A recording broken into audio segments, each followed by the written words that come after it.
Hapangni kok pirikha hastani Montri okra Kumargato juda-juda project ni hamkrai tangbutang fiokmong te holongthai fiokmong pandawo.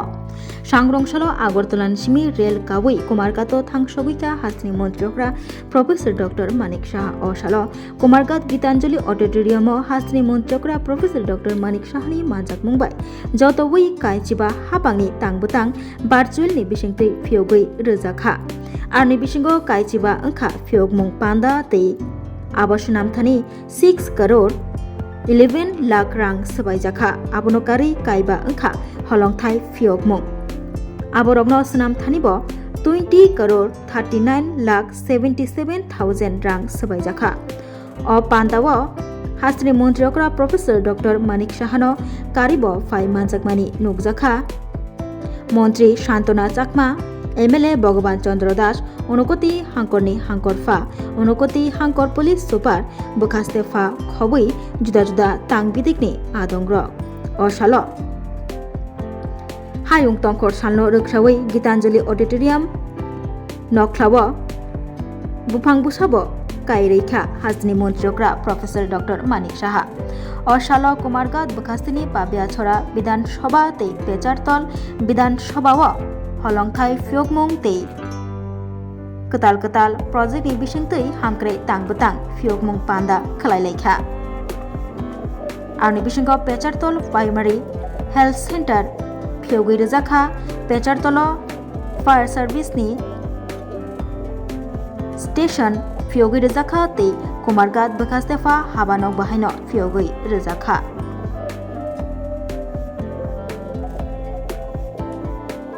করা মানে scam করা এই তো ছিল এবং এই দেশ টিকবে কি টিকবে না এরকম একটা আপনারা ভুলে যাই কিন্তু আমরা আমাদের মস্তিষ্কে কিন্তু মাঝে মাঝে এগুলো মনে রাখতে হবে যে আমাদের দেশের মধ্যে আমাদের পার্লামেন্টে বোম্বেতে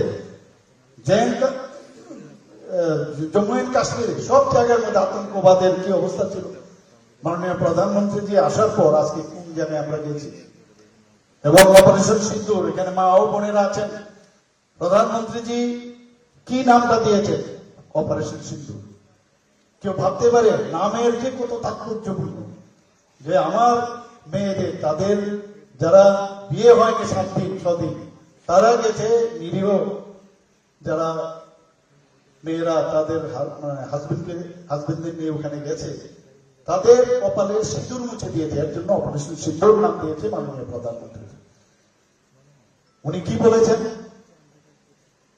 যে টেররিজম আর ট্রেড দুটো একসাথে চলতে পারে না কি আমরা এইরকম একজন প্রধানমন্ত্রী আমরা পেয়েছি পরমাণু নিয়ে ব্ল্যাকমেইল চলবে না এবং সঠিক সময়ে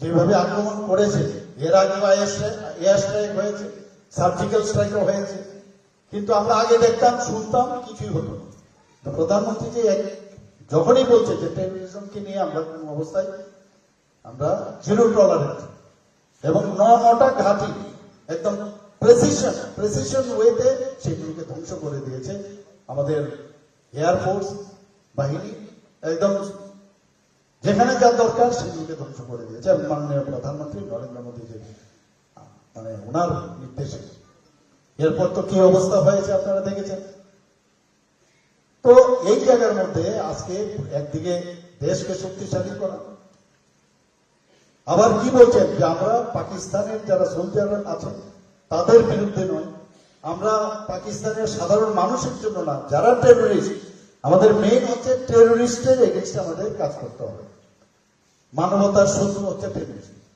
তো একদিকে দেশকে শক্তিশালী করা আমরাও ত্রিপুরাতে এরকম একজন প্রধানমন্ত্রী পেয়েছি আমাদের দেশ রাজ্যকে শক্তিশালী করতে হবে আপনারা নিশ্চয়ই বহু জায়গায় আমি বারবার বলেছি ত্রিপুরাতে আইন শৃঙ্খলার দিক দিয়ে যদি আমরা কথা বলি নিচের দিক দিয়ে এখন ত্রিপুরা ল অ্যান্ড অর্ডারে তৃতীয় স্থানে রয়েছে বন্ধুগণ তো সেই জায়গার মধ্যে আইন শৃঙ্খলা যদি ঠিক থাকে এখানে যদি সুস্থির থাকে তাহলেই ডেভেলপমেন্ট করা যাবে প্রচুর ডেভেলপমেন্ট হচ্ছে প্রতিনিয়ত আমাদের ডেভেলপমেন্ট হচ্ছে সেটা স্বাস্থ্য ক্ষেত্রেই হোক সেটা এগ্রিকালচারেই হোক আমাদের সেটা কিন্তু সেই কাজটা আমরা করছি এবং সেটা একমাত্র আমরা কেন করতে পারছি, যে আপনাদের সমর্থন আছে, এই সরকারের উপর সমর্থন আছে। ভারতীয় জনতা পার্টির সরকার আমার মনে হয় না আর এখান থেকে কেউ সরাতে পারবে বলে আমার মনে হয় না। তবু আমরা যে কথাটা বলছিলাম, রাজনীতির পরিভাষা মাননীয় প্রধানমন্ত্রী যে পাল্টিয়েছেন, আমরা ত্রিপুরাতেও কিন্তু আমাদের এখানে যে দিল্লিতে গিয়ে আমি নিজেও গিয়েছিলাম, সেখানে এনএলএফটি এবং এটিটিএফ এর সাথে আমাদের যে ওখানে অ্যাকর্ড হয়েছে, ওনারা অস্ত্র এখানে আমাদের সামনে সারেন্ডার করেছে। এখন ত্রিপুরা বলতে পারি যে ত্রিপুরা এমন একটা প্রদেশ যেখানে মানে টেররিস্ট মুক্ত ত্রিপুরা আমরা বলতে পারি। সেই জায়গার মধ্যে দাঁড়িয়ে আজকে ত্রিপুরা সেভাবে ডেভেলপ করছে। এখানে আমি না বললে নাই হয়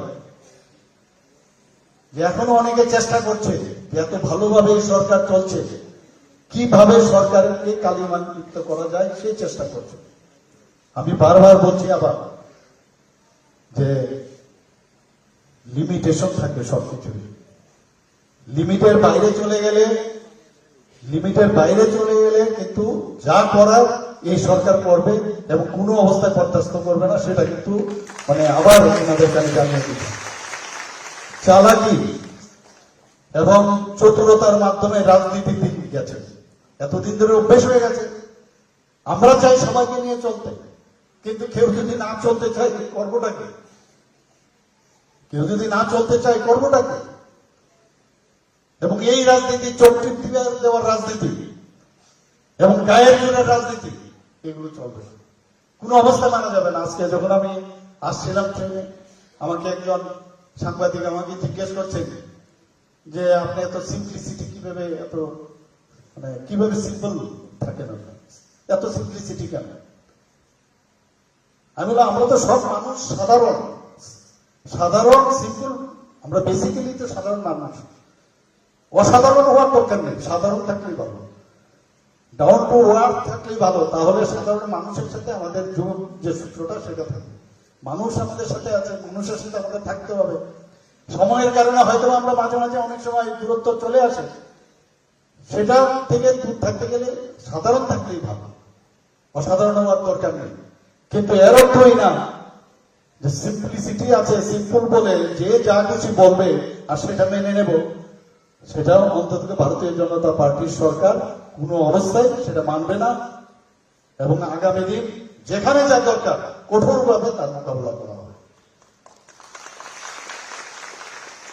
বন্ধুগণ, আজকে এখানে আমাদের মাননীয় বিধায়ক বলছিলেন, আমি গত পরশুদিন আমি বিহারে গিয়েছিলাম। সেখানে ওখানকার যে উপমুখ্যমন্ত্রী বিহারের আছেন, উনি নিমন্ত্রণ করেছিলেন, বারবার যেতেই হবে। নীতি আয়োগের বৈঠকে যখন গেছিলাম, উনি ত্রিপুরা ভবনে এসে আমাকে নিমন্ত্রণ করে গেছেন। তো বিহারে যাওয়ার পর আমি গভর্নমেন্ট ডেন্টাল কলেজ পাটনা, যেটা prince of Wales medical college, তারই একটা অঙ্গ, সেখানে আমি পড়াশোনা করেছি। সেখানে আমি যাওয়ার পর, ওই প্রোগ্রামের পরে আমি সেখানে যাওয়ার পর মানে এত সম্মান ওনারা করেছেন যে যেটা এখানে বলা সম্ভব হবে না। কিন্তু আমি যেটা ওখানে বলে এসেছি যে আপনাদের এখানে যে এখন ডেন্টাল কলেজের 40টা মতো সিট ছিল, আর আমি বললাম 707 মাসের মধ্যে আমি ত্রিপুরাতে একটা dental college, government dental college করেছি। সেখানে অলরেডি আজকে 3rd ইয়ার 63 সিটস অলরেডি এখানে আমরা করতে পেরেছি। তো ওনারা অবাক হয়ে গেলেন যে কি করে এটা সম্ভব। আমি এটাও বলেছি আগামী দিনে আমাদের 3rd বেচ চলছে, 4th ইয়ার শেষ হলে আমরা এমডিএস শুরু করব। এবং ত্রিপুরার সম্পর্কে আমি বললাম যে মাত্র 40 লক্ষ লোকের বাস সেখানে। আজকে নর্থ ইস্টার্ন জোনের মধ্যে আমাদের Tripura one of the best, মানে সে 40টা মতো সিট ছিল। আর আমি বললাম 707 মাসের মধ্যে আমি ত্রিপুরাতে একটা dental college, government dental college করেছি। সেখানে অলরেডি আজকে 3rd ইয়ার 63 সিটস অলরেডি এখানে আমরা করতে পেরেছি। তো ওনারা অবাক হয়ে গেলেন যে কি করে এটা সম্ভব। আমি এটাও বলেছি আগামী দিনে আমাদের 3rd বেচ চলছে, 4th ইয়ার শেষ হলে আমরা ইউটিএস শুরু করব। এবং ত্রিপুরা সম্পর্কে আমি বললাম যে মাত্র 40 লক্ষ লোকের বাস সেখানে। আজকে নর্থ ইস্টার্ন জোনের মধ্যে আমাদের Tripura one of the best মানে স্টেট। এখানে আমাদের পার ক্যাপিটা ইনকাম পুরো নর্থ ইস্টের মধ্যে আমাদের সেকেন্ড হাইয়েস্ট এখন। আমাদের যদি স্টেট জিএসটি আমরা দেখি সেখানে আমরা সেকেন্ড হাইয়েস্ট আসামের পর। তা আমরা সবাই মিলে চেষ্টা করছি, পরিশ্রম করছি। আমরা কোভিডের সময় আমরা দেখেছি, আমরা সমস্ত যারা সরকারি অফিসার থেকে আরম্ভ করে আপনারা সবাই মিলে আমাদের সমস্ত মানুষ আমাদেরকে সাপোর্ট করেছে, মাননীয় প্রধানমন্ত্রী থেকে সাপোর্ট করেছে, আমরা মোকাবেলা করতে চাই। আমাদের এখানে যখন প্ল্যানারি সেশন হয় ত্রিপুরাতে, বলছিল নর্থ ইস্টে প্ল্যানারি সেশন হবে, আমরা এটাকে বললাম ঠিক আছে, উইল ডু ইট। প্ল্যানারি সেশনে 22nd প্ল্যানারি সেশন হয়েছিল, সমস্ত গভর্নররা এসেছেন, সমস্ত মুখ্যমন্ত্রীরা এই অষ্টলক্ষ্মী প্রধানমন্ত্রী যে নাম দিয়েছেন।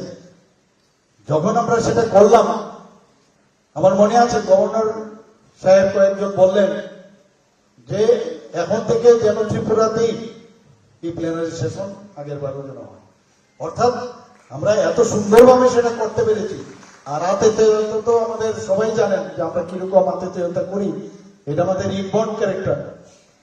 তো আমাদের মধ্যে যে মিউজিক আমাদের ভিতরে আছে, সেই মিউজিককে বের করা, আমরা সবাই আনন্দে থাকবো এবং একজন আরেকজনের প্রতি সম্মান দেব।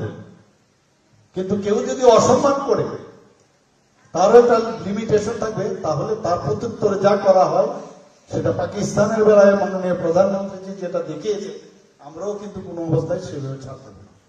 আমরাও সেটাই করি। আমরা চাই এখানে একটা সুস্থ পরিবেশ একটা ঘটক, সুস্থ পরিবেশের মধ্যে আমরা বাঁচি। ঘোলা জলে কেউ যেন মাছ না ধরে।